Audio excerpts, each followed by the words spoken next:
Race fans, this is Jeff. We're here at Virginia Motorsports Park, Race Park, I guess that's what we call it. I got Wally Bell with me here as my guest, and we're at the inaugural Nostalgia Little Guy Nationals here. Wally, how you doing, man? Doing great, Jeff. This is a wonderful event, shaping up to be a wonderful event, and it's great to see you here. Hey, this is a first time for us being at a drag racing event. We're so happy to have added the drag racing family to racersreunion.com, and really happy that you came along, Wally, and brought all your friends with you.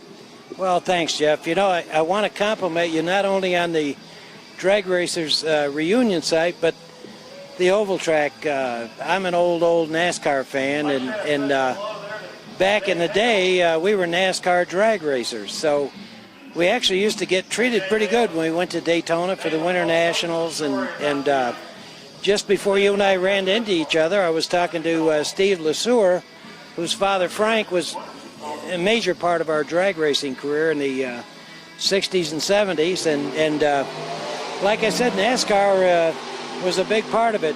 This reunion is really cool. The Little Guy Nationals was quite an event that he used to hold in Virginia. At the Suffolk Raceway, right? That's where it came from? Yes, sir. It was down at the old airport down there, and our sport was born on World War II airports. Yeah, that's cool. You know, look, I'm an old drag racer.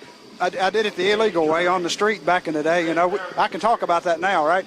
But I've always been a drag racing fan. Then I went the way of oval track racing and got involved in racing. But man, I love drag racing. I love the sound of those engines, and to be a part of this thing, this reunion for the Suffolk Raceway and this Little Guy Nationals thing is really cool, and hope we can do a lot of these things. Now, tell me, Wally, for me and the rest of the people here, about your racing background, how you got involved, and what you did in drag racing.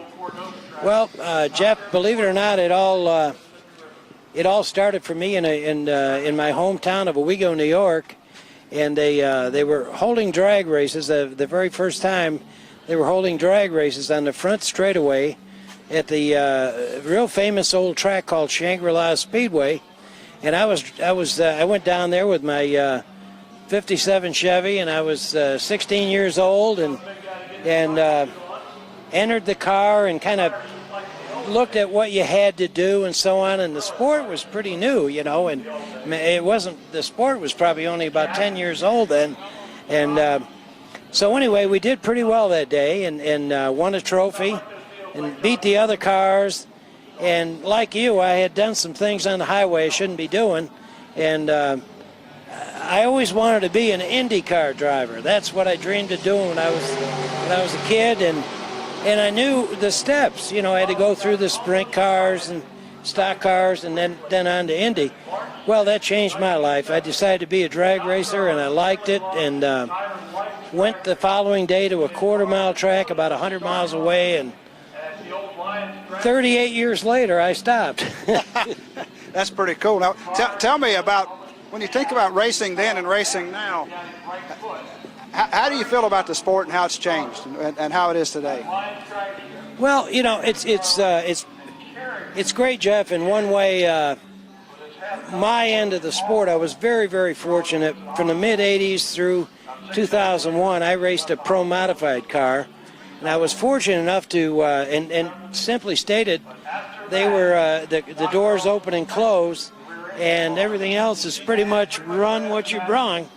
And we liked it. And I did it for a living for 20 years. I was a professional drag racer, and believe me, that's not easy. Had wonderful sponsors, wonderful fans that bought stuff from us, and so on.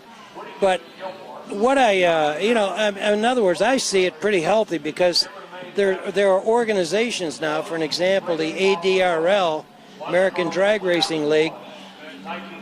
They put on every bit as good a show as NHRA does, and IHRA, who are both great. I'm not in any way demeaning them, but from my perspective, the sport's alive and well.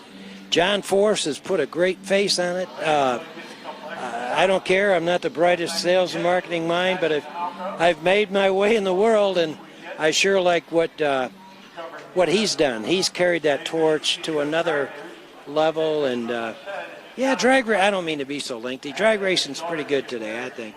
Yeah, no, it's okay to be lengthy. That's what we want to hear about. We want to hear about what Wally Bell thinks about drag racing today. And you mentioned John Force, and it's always amazing how a sport rallies around someone like that. I mean, the way golf has rallied around Tiger Woods, and how it affects the overall sport. Now you look at NASCAR racing and all the what Dale Earnhardt did to NASCAR and did for NASCAR, and of course now you got Dale Earnhardt Jr. And I think it's cool to hear a guy like you who's been around the sport for that length of time to say that you like it now, because so many people say about it doesn't matter what we're talking about. Most of us liked it better then than we do now, But well, they do. It's true.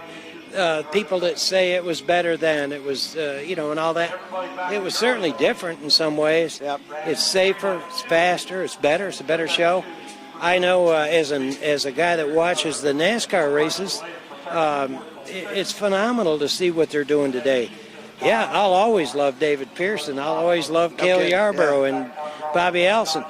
But I've certainly got plenty of people to root for now. I love the excitement of racing is incredible. When we drove up today, I was telling Kay when I drove up and I heard a car going down the strip, I get chill bumps. I mean, it does when you can get close enough to smell the racing fuel and the rubber. There's nothing like it, man. I don't care what kind of racing it is. If it's got a motor and wheels and tires and makes a lot of noise and go fast, I'm in.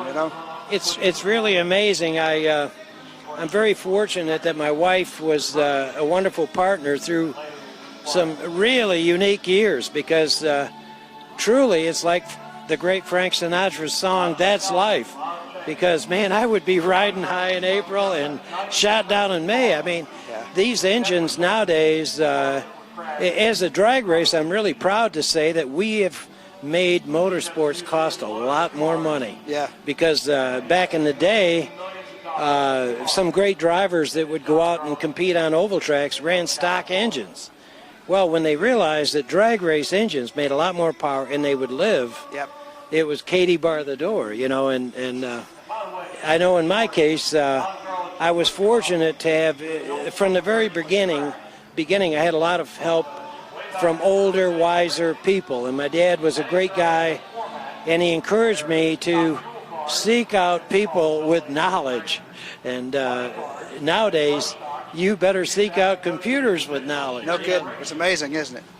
Tell us about something in your career that stands out, maybe your greatest accomplishment or accomplishments, or something that happened that was crazy and exciting. What stands out when you think back about what you did? Tell me about the things that stand out. Well, I think as far as I can think of, maybe the greatest race I was ever in.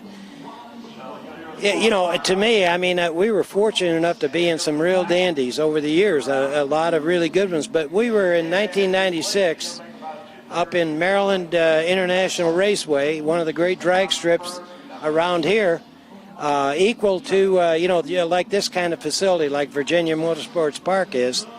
But we were up there on a Saturday night, and there was about 25,000 people there. And there was a tremendous field of cars. And it came down to a friend of mine from Lakin, Illinois, who's a legend in Pro Modified, Animal Jim Foyer. And Animal Jim and I, as they say, tore it up. We went down a racetrack that there was dew falling from the sky, and both of us loaded those cars to make a real good run. And we both went faster than the national averages at that time. Both went over 200 miles an hour, and I didn't know who won at the end.